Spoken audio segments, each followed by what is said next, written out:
Hey everyone, Chris here, and welcome to my channel, and welcome to this week's reading vlog. Well, actually, it's not quite a week, it's actually 6 days, but who's counting? There are 6 days left in the month of January, and I am here to share with you this pile of books that I am somehow hoping to get to. So first up, I want to mention I have 2 ebooks I need to read. The first is Wherever the Stars Call. I think that's what it's called. It is the last book on my Phase 10 TBR.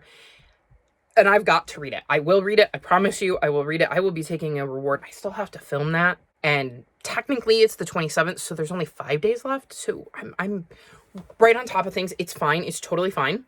I don't want to say that the events of last week in Minnesota have really messed with my head, but they've messed with my head. And we're rolling with it. I am currently 2 vlogs behind my little mini 4-day vlog, and now obviously my final book support group vlog. But I'm being gentle with myself because I cannot predict how the real world news events are going to affect my mental health, but I have plans to catch up on those this week, along with finally posting my Rainbow Crate unboxing for December, because that finally got here. I filmed that, so hopefully that can go out this week. I also need to film my December haul now that I have that, because I was waiting for that. That was all that was left. So I should be able to film and hopefully edit and upload that. I posted today my TBR for Randomathon, which I won't be reading till February because none of the books were books that I was already planning on getting to in January, and there was just no way I was going to be able to squeeze them in. But luckily, it is 2 weeks, so I will have plenty of time in the beginning of February to read those. And then, of course, like I said, I need to do Phase 10, and I need to do my anticipated February releases, which I'm planning to film once I get done updating you on what I have left to read. So like I said, I have 2 ebooks, one being Wherever the Stars Call, and the other is Mrs. Claus and The Nightmare Before New Year's. I'm like 50 pages into this, so if I can get myself to focus on it and remember that it exists, and I'm not so drained from all of the editing and reading the book I have to read for Phase 10, then I should be able to get to this. I started Service Model today. I am 74 pages in. Today wasn't the best reading day, but I did start this, and we're following a robot valet named Charles who has murdered his master, but doesn't quite know why, and we're trying to figure out what's going on. And I'm intrigued so far. I'm curious as to why Charles did this and how we're going to figure that out. So we'll see where this one goes. I still have The Golden Fool because I did not manage to pick that up during the Final Book Support Group, but I did pick it up today, and I am now on page 252, so I think I read like 50 pages in here. Still enjoying this, still excited to see where this series is going. I, of course, still have these 2 that I've rolled over since November. I don't know if I'm going to get back to these right now. These are the, lowest priority of the books I have left, just because I'm, again, being gentle with myself. So if I don't get to them, I'm not going to be upset with myself because I might just not have the spoons to pick them up. Another book I rolled over from November is Midnight Without Moon. So I think I should be able to get to this one. This one should be a hopefully easier read, even though it is historical fiction, and it is going to be dealing with the aftermath of Emmett Till, which maybe this won't be as easy a read as I think it will be. But it is, like I said, historical fiction is stuff that happened in the past, so maybe it won't be quite as triggering, but given everything going on, who knows? So maybe this is another one I should put at the bottom of my priority list. I have a nonfiction, Alexander Hamilton Revolutionary, that I started in a try a chapter tag, thought that the first chapter was interesting, and decided I wanted to give a go. So gonna try to get through this one, which leaves me with, outside of my ebooks, the other 2 priority reads, and that's Yumi and the Nightmare Painter. This is the Cosmere book for January and February, but I really don't want to have to roll it over. So, gonna try to get to this one. And then my nonfiction for January, which is Spectrum's Autistic Transgender People in Their Own Words. My big problem is that of these, I have the audiobook for this, I believe. I have the audiobook for Golden Fool, and I have the audiobook for Service Model. Everything else I need to read with my eyeballs. And as it stands right now, I have my Rainbow Crate December unboxing I want to post, my December book haul. Phase 10 chooses my TBR, my anticipated February releases, my 4-day vlog, and my Final Book Support Group vlog, and there are only 5 days left in the month. So one of those is going to have to go out on the 1st, I don't know which one off the top of my head right now. It'll all depend on what I feel like editing and when. But ideally, probably the Final Book Support Group vlog, because I think of the other ones, I would like to get those ones out in January far more. So we'll see how it goes. The other unfortunate thing is that while the vlogs are filmed, of the other videos, only one of them is filmed, and that's Rainbow Crate. So I still need to film my December haul, which is a whole process because I have to drag the books in and then film, and then I have to put them away, which means moving all of my stuff. I have so many stuffed animals on my shelves out there. And now I even have Legos on the upper stuff. So that is a whole process because I have to shift everything around. And then phase 10, which is another whole process. And while I'm excited to play, I'm also dreading the filming of it because it's always a whole thing. And after I'm done, there's just stuff everywhere. So I have 2 videos that I know are like time consuming, even if the editing part is a lot easier than editing vlogs. And then, of course, I have my 5 on Friday of February anticipated releases, which will take me like 10-15 minutes, which I'm filming right after I get done with this. So that one won't be too bad. So I'll have Friday's video set. My Rainbow Crate is filmed, so maybe if I edit that tonight, I can have that go out tomorrow. And then I just have to worry about Wednesday, Thursday, and Saturday when it comes to filming videos. Although one of those should be a vlog, so I only really need to worry about 2 of those. I don't know. We'll see how it goes. I'm probably going to sprint tomorrow. Though, fingers crossed, because when I went to sprint the other day, my camera went glitchy. And I don't know what's going on there. It worked for the sprints, but when it turned on at first, it was very glitchy. So there might be something going on with that, which is not what I need right now.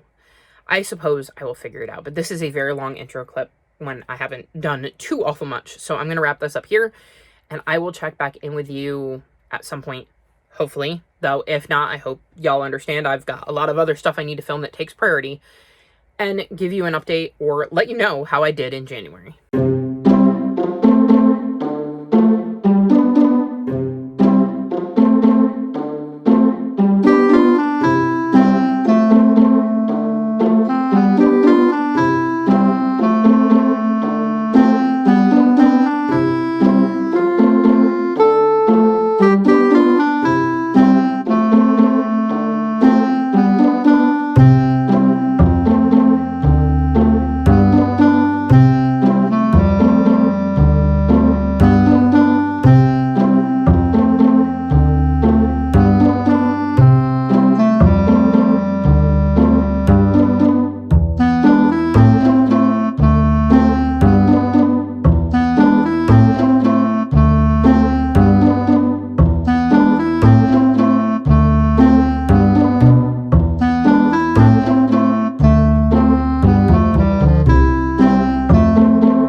Now February, and I am here to wrap this vlog up. I did not check in this week. It has been an extremely rough week. It has been bitterly cold here, and it's making my allergies go nuts, so I haven't felt all that great. I don't know if you can hear it in my voice, but I've had a lot of allergy-related symptoms that have meant I have not wanted to be on camera. I have not wanted to film. And talking for long periods of time just dries everything out when it's already dry. And unfortunately, I had other videos I really needed to film this week, like that, and my December haul, and things of that nature. So those kind of took precedent to checking in with you all. It also means I didn't sprint, which stunk, because I probably would have read more had I sprinted, because these 6 days were pretty dismal when it comes to reading. Now, some of this might be because I wasn't feeling too hot because of my allergies. Some of this might be maybe a bit of a slump that is brewing, but I think a majority of it was down to the fact that I somehow managed to get in the midst of a bunch of books that weren't really clicking with me, but that I didn't want to DNF. So we're going to start with the books that I'm in the middle of. First up, I'm going to mention that I'm in the middle of Mrs. Claus and The Nightmare Before New Year. And this is book 5 in this series, and I am not enjoying it. I don't want to DNF the series because there's a lot I do like about the series, but the mystery in this one is not doing it for me. So this series is a cozy mystery fantasy series where we're following Mrs. Claus. April is currently married to the current Santa, and she lives in Santaland, where she is one of a handful of humans. Most of the inhabitants are elves, and in each book, she somehow investigates a murder. In this one, it is Christmas Eve. Her husband, Nick, aka Santa, goes off on his sleigh to deliver presents, and very shortly after he leaves, an elf that kind of lives in the outer reaches, out past where Santaland's boundaries are, brings a sleigh in with 3 people in it, 3 humans in it, who he found in the middle of nowhere in the snow. They're in rough shape, but one is worse than the other because he has a set of antlers in him, and it certainly casts some suspicion on the reindeer because reindeer can talk, they have personalities in this world, and so it makes people wonder, but also they can't let anybody know it's Santaland. So now April is trying to figure out how to hide Santaland from these 3 because obviously the man with the antlers in his chest is not stable enough to be moved. And the other 2, like I said, are suffering because they have been out in the frozen tundra for who knows how long. And so while worrying about her husband, as she does when he goes out to deliver presents, she's now got to deal with this as well.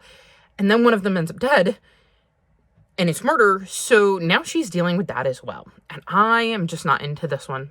It hasn't hooked me the way the others have. This isn't a favorite series, but usually they're nice little palate cleansers. And I was really looking for that this week based on the other stuff I read, which I'll get into in a moment. And it wasn't doing what I needed it to do. I'm halfway-ish through, maybe a little more. And I don't care about the mystery at all. And I'm just ready for it to be done. I want to keep reading the series. And I do plan to read Mrs. Claus and the Vicious Valentine in February. But I got to get through this one first.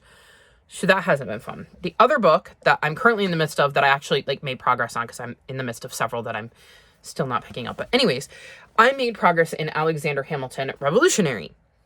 And this is a nonfiction about Alexander Hamilton, and there are parts that's interesting, and there has definitely been some stuff in here that I didn't know. I can honestly say I don't know much about Alexander Hamilton, so I'm learning a lot of new information. I just don't know that I'm necessarily invested, which is why I said it could be a slumpy thing. However, it could just be that I've read a lot of books that aren't grabbing my attention this week and making me really want to keep reading, and while this one's fine, I probably would be enjoying it more if I was reading it in between books that I was really, really loving. So when I was reading this, I was a little bit more interested, whereas I'm reading this in between books that are not capturing my attention. And so it feels a bit bland when I'm looking for something, gripping. So not sure about this one, where I'm going to land on a rating, because I feel the rating is going to be if I had read this book at a different time, it would have gotten a different rating type of book. And then, like I said, I still have other few that I'm in the midst of. I just didn't pick them up this week. Now, as for books I finished. I started strong. I read Dawn. I gave this 4.25 stars. This is the 3rd book in the 2nd arc of 6 of the Warrior series, and I loved it. I loved being back with these characters. I loved seeing where we were going and how the events were transpiring and which ones took place in this book. Because it's been so long since I read the 2nd arc, I can tell you everything that happens in the 2nd arc, all of the major details, but remembering in what order they all happen and in which books, not capable of doing that. So it has been fun to rediscover the order of events and how certain things happen and in which stories each of these things is connected. And it was perfect for the way my brain was feeling. If you watched last week's vlog, you know that I was really struggling with everything that was going on in the news with Alex Preddy and in Minnesota. And so reading familiar books was helping. And so this definitely continued that trend. And I had a good time with this one. I'm still loving my reread, and I look forward to reading book 4 in February. And in that vein, I finished The Golden Fool and gave it 4.5 stars. So while this is a new story, it is a familiar world with familiar characters. And so it felt a lot more safe for my brain this week. And so I really enjoyed this one. It wasn't necessarily my first go-to when I was feeling tired or foggy, because it's an adult fantasy, and it requires a little bit more brain power than, well, Warriors, which one is middle grade and two I've read a bajillion times. But I did enjoy it when I picked it up, and it did grip me when I picked it up, so it was definitely more what I was looking for. And I wanted to pick up Fool's Fate the moment I finished it. And maybe I should have. Maybe I should have just thrown the rest of my TBR out, took the punishment. Well, I would have turned in my reward card that said I would have no punishments, and moved on because my TBR wasn't working for me. But alas, I did not. And now I'm really looking forward to Fool's Fate, but I'm not planning on picking it up in the first week of February because I have other stuff I need to read. So we'll see how that goes. Anyways, back to this. I can't tell you much about it because it is the second book in a trilogy. That is the third arc in the realm of the Elderlings. So to say anything about this could potentially spoil stuff that happened in the first two arcs. So I'm being very cagey about what I'm saying, but I am absolutely loving this. There was so much that happened in this book, and I am just so very, very curious as to where it goes. So very much looking forward to Fool's Fate. And that brings me to Service Model, which I gave 2.25 stars. So this follows a domesticated robot who has been dubbed Charles, and he kills his master and has no idea why he did it, doesn't even recollect really doing it when the book starts. And we see Charles having to try to piece together what is going on and what is happening, especially when he leaves his master's house and starts to find out what's happening in the wider world. And the description of this book made me think I was getting one thing, and the execution felt very different to the description, which is why I'm not reading you the description, because I don't think it really jives with what I thought was going to be happening. And in the beginning, I was invested, and then it just kept going and going and going. And the further we got, the less interested I was. But I wanted to see how things were going to end because I was waiting for certain things to happen, and then I feel like they never did. This is a book that was very much out of my comfort zone to begin with because it's a sci-fi dystopian. And one, I'm not a huge dystopian fan. And two, I don't read tons of sci-fi. So it's why I feel like I wanted something like The Golden Fool or Dawn, because I wanted to sink into something that was going to grip me and pull me in and feel comfortable while I was reading something like this. And why I think Alexander Hamilton might get a lower rating, because it's not doing what I need it to do, especially considering I finished Golden Fool and I still had this in the next book on my TBR. And I was balancing those two with Mrs. Claus, which I wasn't enjoying, and then Alexander Hamilton, which is aggressively fine. So very much did not enjoy my time with this one. Wish I had DNF'd it. Wish I could go back in time and tell myself to DNF it, because I didn't enjoy how this book played out. So definitely will be unhauling this one. And then the last book I finished today at like 10 p.m. So with 2 hours to spare, because I took a reward for that. So I had to finish this or DNF it. And that is Wherever the Stars Call. And I gave this 3 stars. So this book has 2 POVs, Juniper and Laurel. And this is a sci-fi. So we have elements of that. And Laurel was sold by her family into this like strict schooling system where if she doesn't behave, they can just kind of scramble her and erase who she is. And she ends up meeting Juniper, who, when they were 8, was inserted with cybernetics, and it wasn't something they really wanted. And these cybernetics allow the Federation to control Juniper. They can just decide to shut Juniper off whenever they want, effectively killing them. And after spending time together and getting to know one another, they decide they're going to run away. And all of this has happened before the book starts. So we meet them as they're enacting their plan to run away from the situation they found themselves in and hopefully find a place where they can both be safe and free. And very shortly after they're on their way, they end up bumping into a broken down Federation ship where they meet up with a vampire who also has some beef with the feds. And they aren't sure if they can trust him, but given the circumstances, they have no choice but to kind of go with him because of how all of that plays out. And so we see the 3 of them set off, and we only have Juniper and Laurel as POVs. And this has a lot of things that I should really like. There is found family in here, and normally I love that. But it didn't work for me in this one.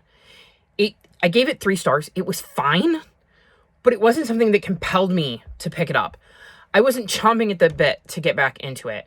I was also reading this as an ebook, and it was an ebook that I couldn't send to Kindle. So Libby sometimes has ebooks that you can send to your Kindle and read on your Kindle. which allows me to change the background. I think I've said this before. I really struggle with ebooks because it bothers my eyes. After reading them for long periods of time, my eyes bother me. And I found what helps is having a green background. So for instance, if I were to pull up Mrs. Claus and the Nightmare Before New Year's, you can see I'm using a mint background. It's like a light green. And when I was reading Wherever the Stars Call, I had to use the Libby app, and it's more of like a sepia tone. And it bothers my eyes less than black background with white writing or white background with black writing, but it's still not great. So I had no choice but to read it there. It's over 500 pages, and it was a slog. I did not want to be reading it. It was not what I was in the mood for. Like I said, I haven't felt great. I've had some bad brain days on top of physically not feeling great. I was reading several books that I wasn't enjoying. 2 of them were ebooks, this one and Mrs. Claus and the Nightmare Before New Year's. And it was just a lot, which is why I said maybe I should have just thrown my TBR out the window and read Fool's Fate, because I might have enjoyed myself more. This literally follows Laurel and Juniper as they go on this adventure and create this like found family and try to stay one step ahead of the people who would want to ruin the happiness they're trying to seek. And so it feels very much like a book I would like, and it just never really clicked. Like, there wasn't anything bad about it, hence the 3 stars, but it just wasn't engaging. There were times where it felt like it dragged, and it didn't need to be a 500-page book. And it would have been so incredibly easy if I had started this in the beginning of January to set it down and walk away. And I think if I had been able to start it in the beginning of January, there's a decent chance I wouldn't have finished it, because I would have realized I had walked away. It had been like a week and a half, and I had zero desire to pick it back up. But I kept hoping it would get better, that something would click with me, because there were a lot of things that were happening in the book that felt like they should be clicking with me, and they weren't. So yeah, this ended up not being the best book for me. It seems like a lot of other people have really enjoyed it based on the ratings I've seen, but this one just, it didn't work the way I wanted it to. And maybe it was a book that I would have enjoyed better had I been reading it at a different time. But alas, I was reading it at the end of January when I was just struggling to find things that I really wanted to be reading. So, oh well, what can you do? And that was my week. That's all I read in the 6 days to end January. And I say all, like, I didn't read Golden Fool, but I had started this. I had started Dawn. So it's not like I was starting from scratch with those. It felt like a very slow reading week. I mean, I did do a lot of editing, because I believe I got a vlog out. I got a 5 on Friday out. My book haul set to go, which took like 2 days to upload. It was really funny because I started uploading my book haul on Thursday, and my videos have been uploading pretty easy. So I was like, well, I'll post this Thursday. I just got to get it uploaded. And it didn't upload until after Phase 10 had uploaded. And I hadn't even filmed Phase 10 when I started uploading my December haul. So that was quite interesting. I also started working on figuring out like the graphics and nailing down the prompts for the spring round of Strolling Through the Seasons, because I want to get that out in February. So my brain was also working on that, and that sounded so much more interesting than reading these books. So that was also interesting. This has just been a very interesting last week of January. Fingers crossed, y'all, that I'm leaving all of that bad mojo in January. And when I roll into February, my TBR is going to excite me, and I'm going to find lots of 5-star reads. But that's going to be all for my last vlog of January. All of my social media is linked in the description below if you'd like to come chat with me. If you've made it this far in the video, leave me sun emojis in the hopes that that will mean sunnier skies ahead for February and warmer weather in general, because it's been so cold here. Like this video and subscribe to my channel, and I'll talk to you next time. Bye!